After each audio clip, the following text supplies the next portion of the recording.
ভারতের প্রধানমন্ত্রী জনাব নরেন্দ্র মোদীকে বিএনপি বাংলাদেশে তার শপথের সময় আমন্ত্রণ জানাচ্ছে।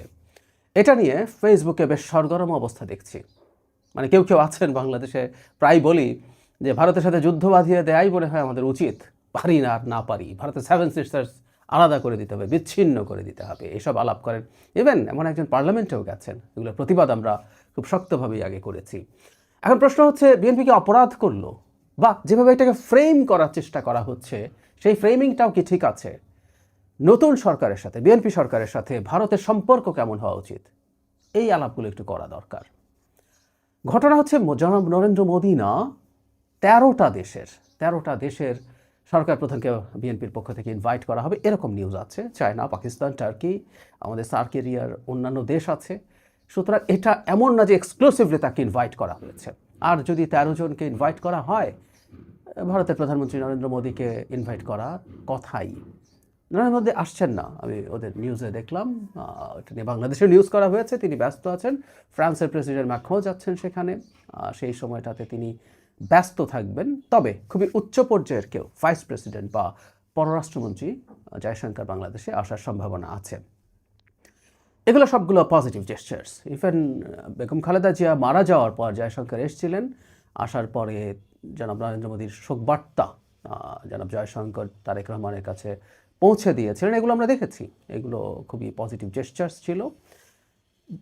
আর জনাব তারেক রহমান যখন প্রাইম মিনিস্টার হওয়ার পথে এগিয়ে গেলেন, তখন জনাব নরেন্দ্র মোদী তার প্রাথমিকভাবে অভিনন্দন জানিয়েছেন, তিনি ফোনে কথা বলেছেন এবং সেটা টুইট করেও আবার জানিয়েছেন।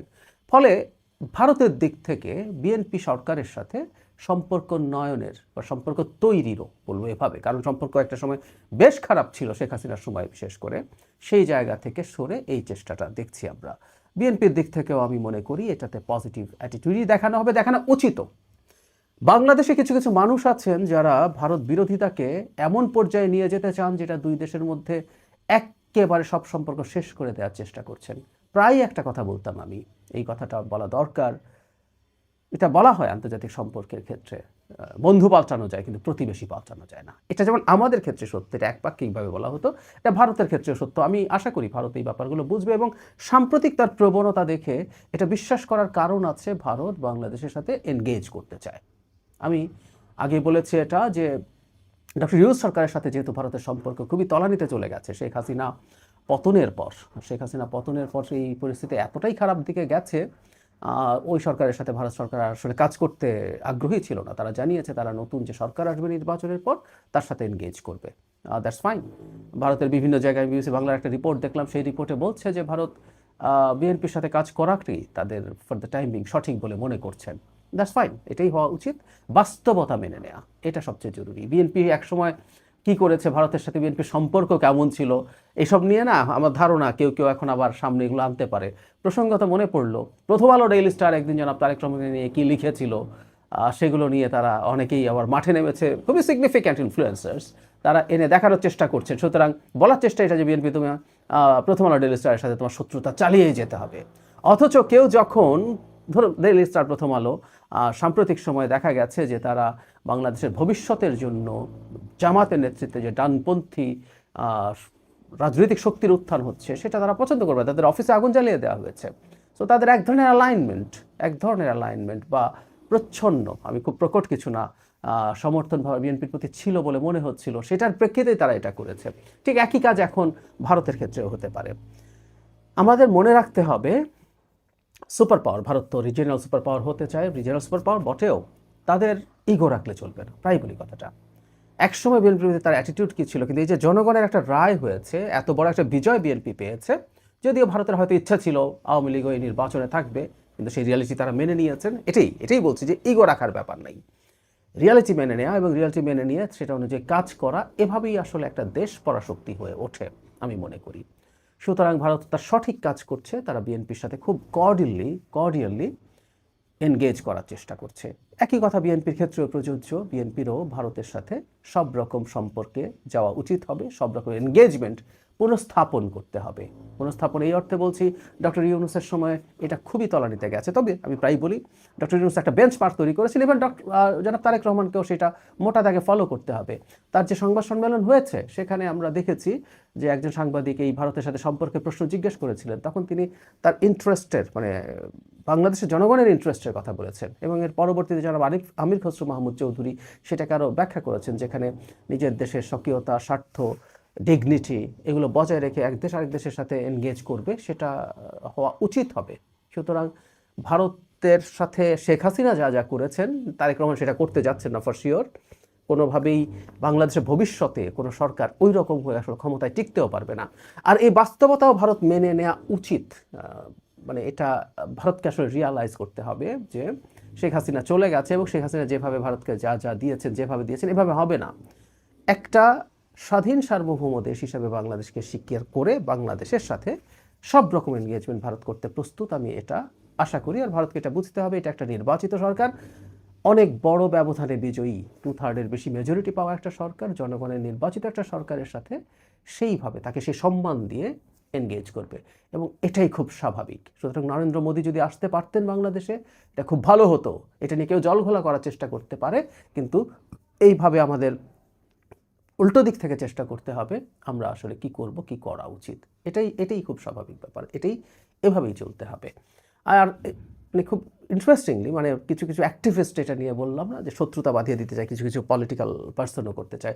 অথচ আমরা এই নির্বাচনের আগে জামায়াতের আমিরকে ভারতীয় একটা পত্রিকার সাথে ইন্টারভিউতে ক্লিয়ারলি বলতে দেখেছি যে ভারতের সাথে সম্পর্ককে তারা, উন্নয়নকে তারা অগ্রাধিকার দেবেন।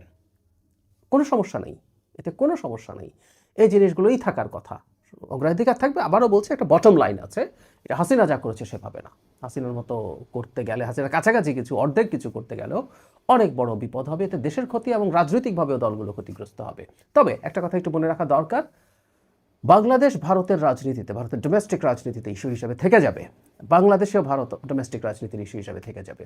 আমরা একটা জিনিস এক্সপেক্ট করবো, এই ব্যাপারে আমি আসলে খুব আশাবাদী নই, ভারতের দিক থেকে পলিটিক্যাল রেটরিক অন্তত এমন হওয়া উচিত না যেটা বাংলাদেশের মানুষকে উস্কে দেয়। বিশেষ করে পশ্চিমবঙ্গের বিধানসভা নির্বাচনকে সামনে রেখে বা অন্যান্য জায়গায়ও এই প্রবণতা তাদের আছে। তারা বিশেষ করে ক্ষমতাসীন দল বিজেপির এই ধরনের রেটরিক ব্যবহারের প্রবণতা আছে। তারা এই ব্যাপারগুলোতে সতর্ক হওয়া উচিত হবেন, যাতে সম্পর্কটা অন্তত কাজের দিকে যায়। কিছু রেটরিক থাকুক, কিন্তু সেটা যেন খুব অ্যাগ্রেসিভ না হয়, এবং সেটা রেটরিকের পর্যায়ে। That's important. পলিটিক্স অনেক সময় রাজনৈতিক দলগুলো এমন কথা বলেন যেগুলো আসলে তারা মিন করেন না, কিন্তু ভোটের জন্য বলতে হয়। এই ধরনের ব্যাপার ওই ধরনের মধ্যেই যাতে থাকে, এবং সেটা যাতে কখনো এক্সট্রিম না হয়ে ওঠে। বাংলাদেশের রাজনীতিতেও এই রেটরিক থাকবে, ভারত বিরোধিতার রেটরিক, কারণ ভারত একটা সময় যা করেছে সেই জায়গা থেকে তার অবস্থান পাল্টে মানুষের মনে ঢোকার জন্য টাইম দিতে হবে। সেই টাইমের মধ্যে বাংলাদেশেও প্রচুর রেটরিক থাকবে। পলিটিক্যাল পার্টিরা, বিএনপি, জামায়াত বা আর কেউ সবাই হতে পারে, জনগণেরও সেই রেটরিকের পার্ট হওয়া অসম্ভব না। কিন্তু ওই যে বললাম, যে জায়গাটা সবচেয়ে গুরুত্ব দিয়ে ভাবা দরকার, সেটা হচ্ছে আমাদের এই রেটরিকের বাইরে একটা ভালো অর্থনৈতিক এবং অন্যান্য কৌশলগত সম্পর্কও হতে পারে, যদি সেটা দুই দেশের ইন্টারেস্টকে সার্ভ করে।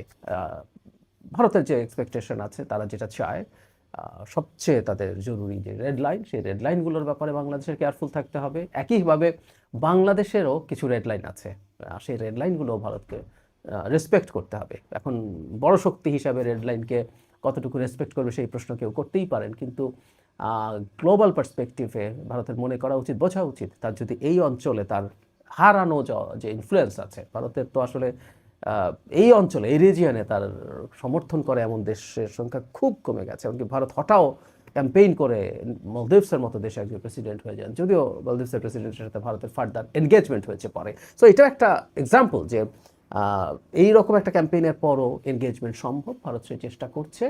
আমি ভারতের এই চেষ্টাকে সাধুবাদ জানাতে চাই। আমরা বাংলাদেশের পক্ষ থেকে, বিএনপি সরকারের পক্ষ থেকেও এটাকে রেসপন্ড করা উচিত হবে, সম্পর্কটাকে যতটা সম্ভব উষ্ণ করে তোলা। আবারও বলছি, কথাগুলো বারবার বলছি কারণ কেউ যেন ভুল না বোঝেন, এই উষ্ণতা শেখ হাসিনার তরিকায় না। এই উষ্ণতা হবে আত্মসম্মান বোধ রেখে, ডিগনিটি রেখে, স্বাধীন সার্বভৌম সত্তা রেখে, শ্রদ্ধার সম্পর্ক রেখে এই এনগেজমেন্ট হওয়া দুই দেশের মানুষের জন্যই ভালো। এই যোগাযোগ বন্ধ থাকায় বাংলাদেশের মানুষ যেমন ক্ষতিগ্রস্ত হয়েছে, ভারতের মানুষও ক্ষতিগ্রস্ত হয়েছে, ব্যবসায়ীরা ক্ষতিগ্রস্ত হয়েছে।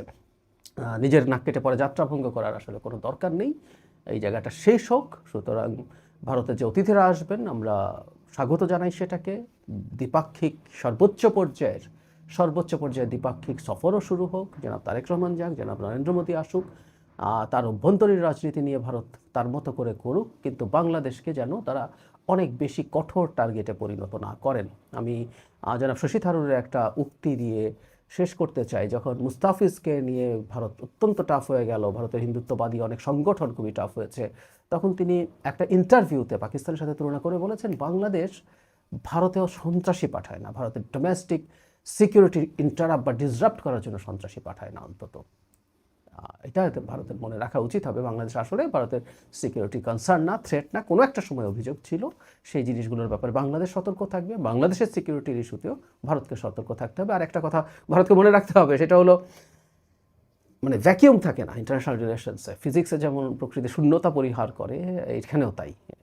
ইন্টারন্যাশনাল রিলেশনসে, এই পলিটিক্সে ভ্যাকিউম থাকে না। ভারত যদি নিজকে বাংলাদেশের সাথে যথেষ্ট এনগেজ না করে ক্ষতি করেছে, এখন সেটা যদি করে তাহলে অন্য দেশের প্রভাব যেটাকে সে কমিয়ে রাখতে চায়, সেই ক্ষেত্রে তারা সফল হতে পারে। আবার একই সাথে ভারতকে এটাও মেনে নিতে হবে যে বাংলাদেশ তার স্বার্থের ভিত্তিতে বিভিন্ন দেশের সাথে তার এনগেজমেন্ট রাখবে, এটাই নিয়ম।